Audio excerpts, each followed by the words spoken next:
Health का असली science नया नहीं है, ये बहुत पुराना है। हजारों साल पहले आचार्य चरक, जो आयुर्वेदा के बहुत बड़े ज्ञानी थे, जिन्होंने चरक संहिता को अच्छे से अरेंज करके ऐसे लिखा कि लोग उसे आसानी से समझ सके। ये सिर्फ एक किताब नहीं है, बल्कि एक बेसिक मेडिकल साइंस सिस्टम है, जिसमें बीमारी क्यों होती है, कैसे पहचानते हैं, कैसे ट्रीट करते हैं, इसके साथ साथ उससे बचने के तरीके, लाइफस्टाइल और डेली रूटीन का भी पूरा साइंस समझाया गया है। उनका अप्रोच बिल्कुल क्लियर था। ह्यूमन बॉडी एक कनेक्टेड सिस्टम है। जब बॉडी में इम्बैलेंस होता है तब बीमारी आती है, और जब बैलेंस होता है तब हेल्थ मेंटेन रहती है।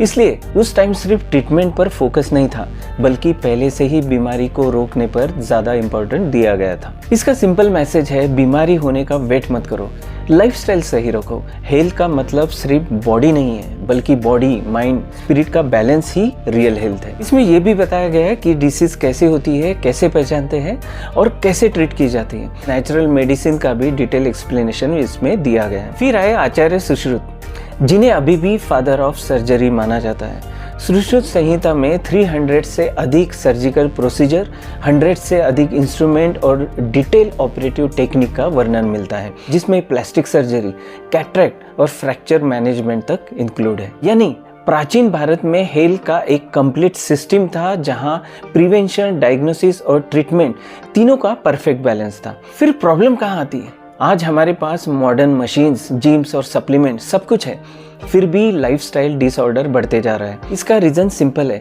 हमने प्रिवेंशन को इग्नोर करके सिर्फ ट्रीटमेंट पर डिपेंड होना शुरू कर दिया है। हम एक्सरसाइज करते हैं लेकिन रिकवरी इग्नोर कर देते हैं, डाइट फॉलो करते हैं लेकिन कंसिस्टेंसी नहीं रखते, स्ट्रेस मैनेज नहीं करते और फिर डिसीज होने के बाद सॉल्यूशन ढूंढते रहते हैं। असली साइंस वही है जो चरक ने सिखाया था।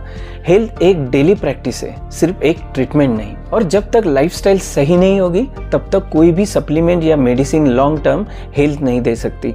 अगर तुम अपनी बॉडी को ट्रूली रिस्पेक्ट करते हो, तो आज से ही प्रिवेंशन को प्रायोरिटी दो, because prevention is better than cure. असली लाइफ का मजा लेना है तो हमेशा अपनी हेल्थ को प्रायोरिटी देनी चाहिए। Thank you so much.